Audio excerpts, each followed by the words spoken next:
Why SJWs try to read minds. Hey, it's Prince of Queens, and something that a lot of people have noticed in regards to communicating with followers of the fourth wave intersectional feminist social justice mentality is that whenever they express a dissenting viewpoint about any political or socio-political issue, all of a sudden the SJW thinks that they can read your mind.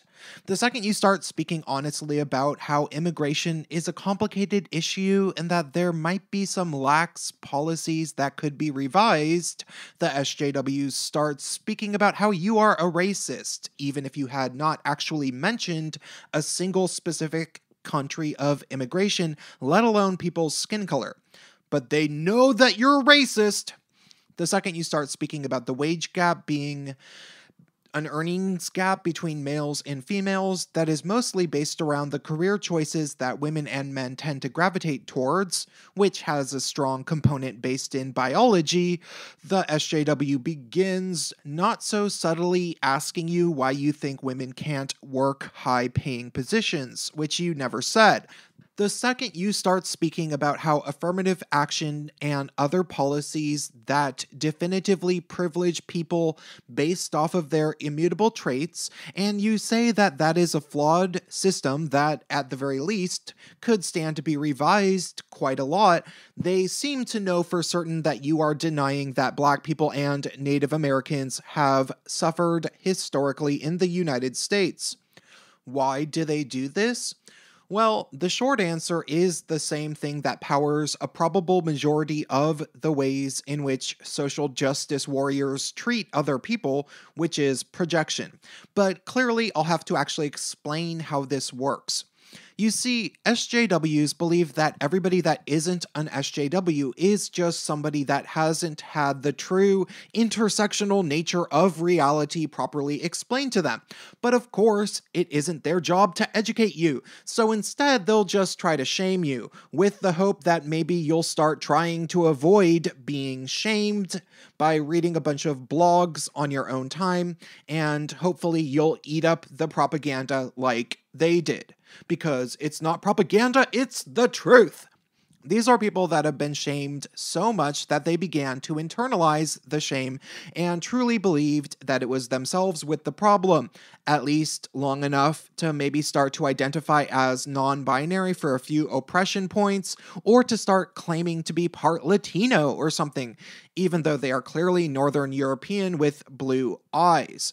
But more so, I think it goes deeper than that, which is the notion that these are people that at one point were completely non-self-aware in regards to legitimately analyzing their personal prejudices and maybe personal advantages and disadvantages as they relate to other people. And eventually somebody was able to get them to realize that they had a huge blind spot.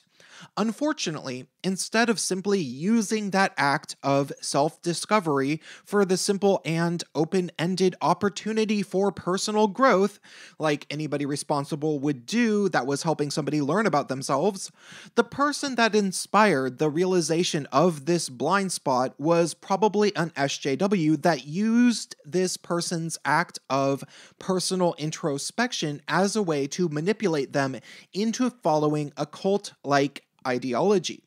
You see, it wasn't simply that this person realized that as an upper middle class white person, they don't have to worry about a lot of the types of things that a young Black male growing up in the projects would have to worry about, and that they should maybe think about that every once in a while to be a more compassionate human being. No, this person that became aware of their many advantages in life was exploited at a moment of humble and honest submission into feeling guilty and partially responsible for the plight of inner city Black communities, due to benefiting from the system that exploits Black people. And then they were told that they needed to follow somebody's orders in order to seek redemption. They were not just told that they had an incomplete worldview by failing to deeply think about people of impoverished backgrounds, but rather that their entire life up until that point was a life of accidental crime, as somebody living with an unbeknownst white privilege, and thus their sentence from that point onward would be to convert others in the way that they had been converted themselves. And so, this person enters into every conversation that they ever have with another white person, and eventually every other person that doesn't recite the proper SJW talking points, with the mission of trying to get them to have the realization that everything they've thought about society was a lie. America is not just flawed like every country, but America is deeply evil.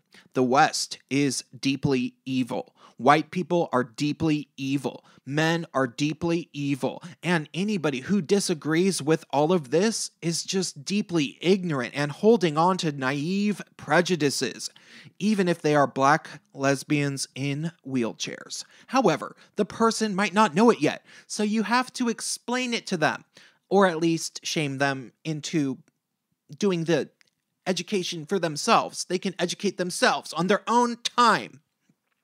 It has to be this way, of course, because the world needs to be fair. And the world can be fair this time. I swear it can be. Just make sure you follow the collective orders of your peers that might call you out if you say something problematic.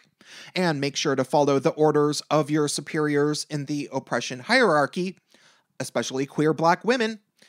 Stalin messed up, but he was a white male.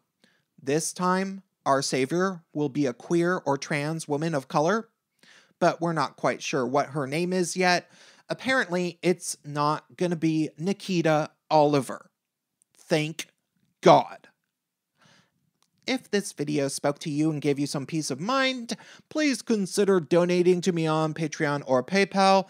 Content creators at YouTube are having a pretty hard time getting paid while the advertisement drama keeps continuing, but every little bit really does help, and we know you're not watching cable television anymore.